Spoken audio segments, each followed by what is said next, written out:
Two Oswego County legislators are officially calling for the firing of Fran Lanigan. Lanigan is the county's Department of Social Services Commissioner. She's coming under fire for her handling of the Erin Maxwell case.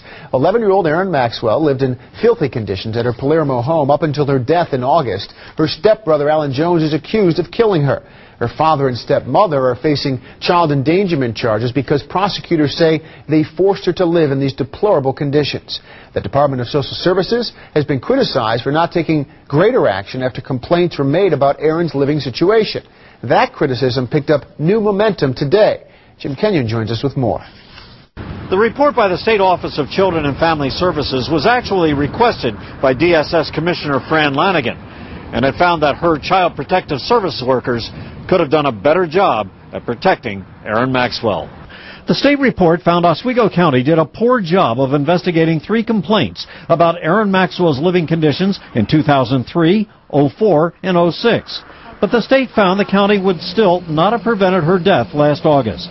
Based on the state's assessment, however, legislators Doug Malone and Arthur Giersbeck called upon the Health and Human Services Committee to fire Commissioner Lanigan.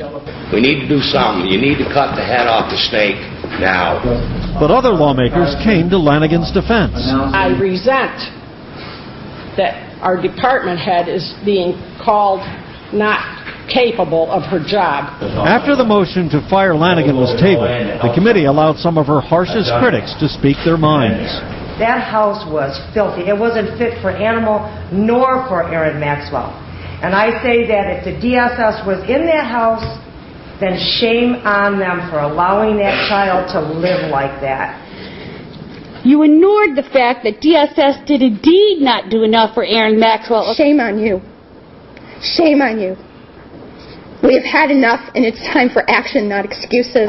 Afterwards, Lanigan spoke to reporters.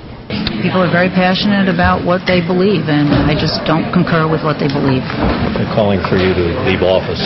Yes, they are calling for me to leave office, so that's not my intention. There's nothing in there that says that we caused her death.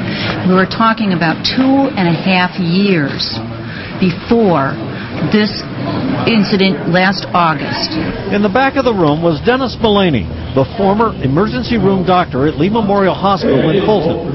Mullaney claims that his complaints about abused children he saw were often ignored by Oswego County Child Protective Services. This was bound to happen. This was bound to happen. And will continue to happen unless there's a change in personnel, policy, and procedure.